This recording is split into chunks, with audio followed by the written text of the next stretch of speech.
sa inyong lahat, magandang araw. Welcome po sa channel ko.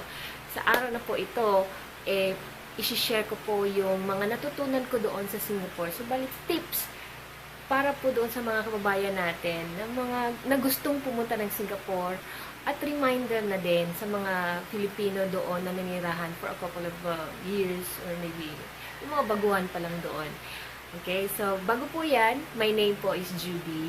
Nakatira kami, na-try namin tumira sa Singapore for 5 to 6 years. Bumalik lang kami dito sa Pilipinas, pero yung husband ko nandun pa rin. Kami na lang, yung pamilya, bumalik kami dito kasi dito na nag-aaral yung mga anak namin. Bakit kami bumalik? Maganda naman yung Singapore. Isa ibang video na po yun. Okay? So yung sa ngayon is tips po muna na i-share ko ho sa mga kababayan natin na gustong pumunta ng Singapore. Okay. So ako po ay Bisaya at ngayon ay nagtatagalog ako. So lalabas na lang yung pagka-Bisaya ko every now and then. So pasensya na po. Sa mga elders nila doon is auntie at saka uncle. Uncle.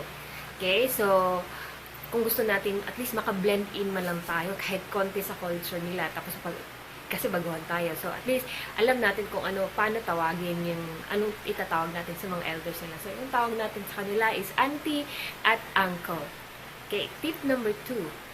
Kasi nga, pupunta tayong Singapore. Gusto natin i-meet yung mga relatives natin o kaya pamilya natin. So, definitely, maingay tayo.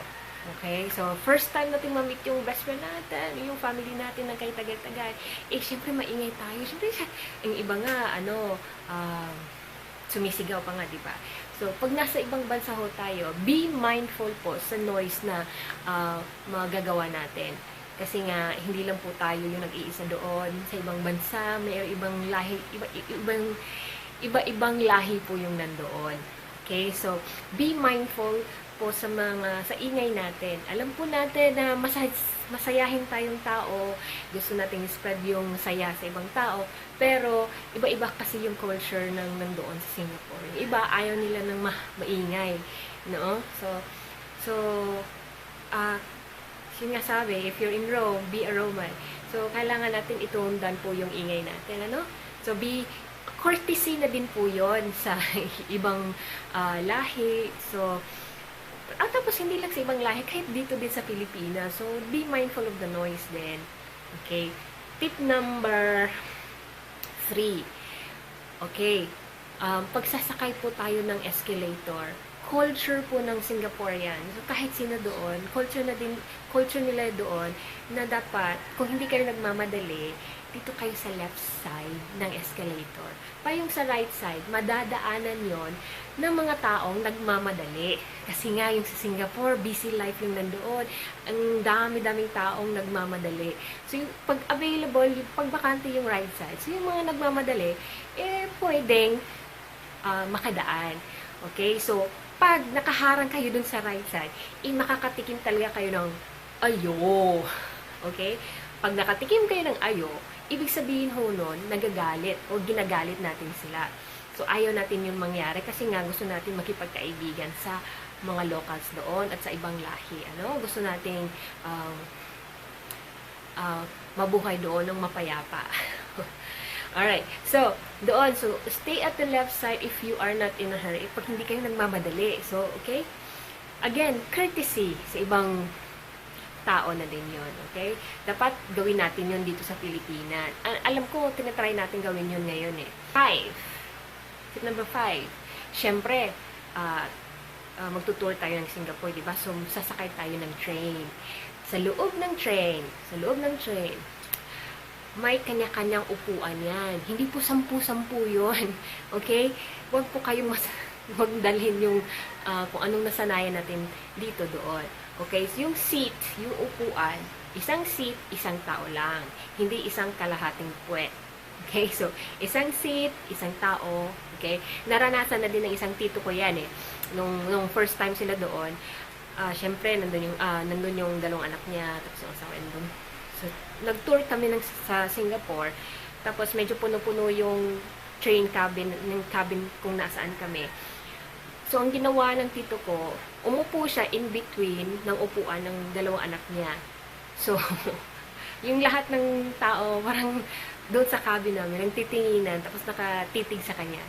So, if you're a first timer in Singapore, isang upuan, isang tao lang po yun. Hindi 10-10. Okay? So, doon po sa train, may kanyang, may designated seat yung mga special seat po. Merong special seat malapit doon sa entrance exit ng train cabin.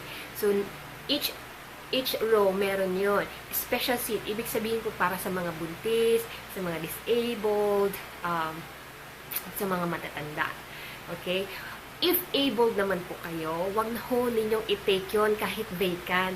O kung vacant man, ang gusto nyo umupo kasi pagod na kayo sa room around ng Singapore, pag umupo po kayo doon, wag po kayong matulog.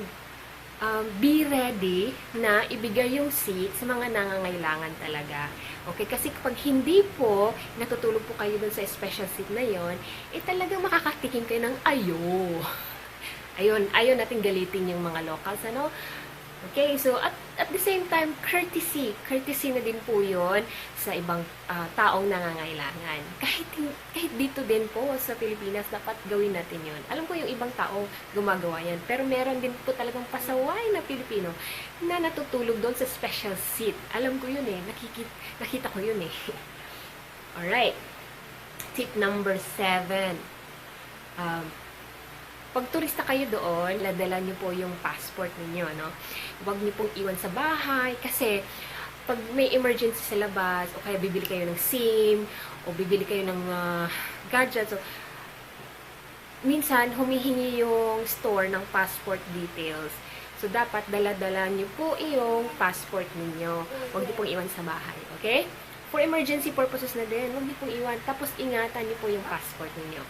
Alright, okay, tip number 8. Pagdating niyo po ng Singapore, bili po kayo doon sa bus terminal ng card nila. Yung EasyLink card, ilo-load niyo po ng pera yon para yun po yung gamitin sa pagpasok ng train station at saka pagsakay ng bus. Yun po yung gagamitin ninyo as pamasahe.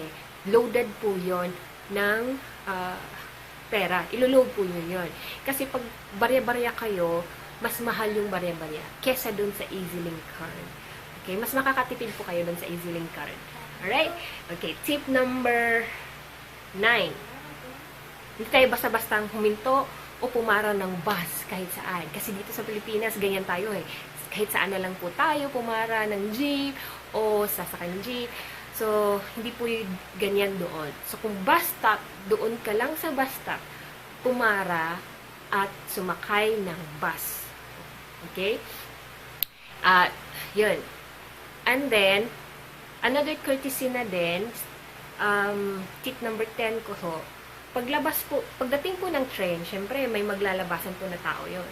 Wag po kayong didiretso pumasok. As courtesy na din sa taong gustong lumabas, palalabasin niyo po muna yung tao bago po kayo papasok ng train. So, ang usual, ang culture doon, dito kayo sa side, hihintayin yung matapos lumabas yung gustong lumabas ng train bago po kayo pumasok sa loob. Ayan. Courtesy. Okay. Tip number 11. Right. Tip number 11 na ba tayo? Okay. Ayan. So, again, yung ingay, mahilig tayo sa karaoke. Yung mga Pilipino mahilig kumanta. So, may time na dapat stop na kayo sa paggansun. At least, again, courtesy din ng neighbors sa neighbors no ninyo. Pag maingay po kayo, talagang ang ibang locals doon, pag naiingayan sila sa inyo, tatawag sila ng pulis. May pulis nakakatok po sa inyo dahil nga maingay kayo. So, yung karaoke, i-tone down natin yun. Okay? Kahit dito sa Pilipinas, di ba? Ayaw natin yung sobrang ingay na karaoke, nagkakaraoke sa kapitbahay. Lalo-lalo na pag yung boses ng kumanta is, di bali na. So, ito-tone down natin yun. Siyempre, yung sa grocery, meron silang grocery cart. Yung sa grocery cart, bago mo matanggal yun, sa grupo ng mga grocery cart, merong coin compartment yon. Usually, $1 yung ilalagay doon bago siya matanggal. Kasi nakalock yun eh. Connected yun sa ibang card. So, para matanggal yun, dapat may $1 ka. Isasaksak mo doon sa, ipapasok mo doon sa coin compartment. Yun, para makuha mo yung card. Ayan. Okay. Lastly, let's give importance po doon sa courtesy natin. Kailangan be mindful po tayo doon. Para mabuhay po tayo doon at makapag-tour tayo sa Singapore ng maayos, mapayapa, at nag-i-enjoy po tayo. Okay? So, yun po yung tips ko sa inyo. Sana po nagustuhan ninyo. I-like nyo po, give me a thumbs up, or kaya mag-comment po kayo doon dito sa baba kung meron po kayong tanong, or kung ano po yung gusto nyo sabihin. Yun, I think yun lang. Maraming salamat. And kung bago po kayo dito sa channel ko, please, you might wanna consider subscribing. Hindi lang po ito yung sinishare ko. Marami po akong sinishare dito sa YouTube channel ko.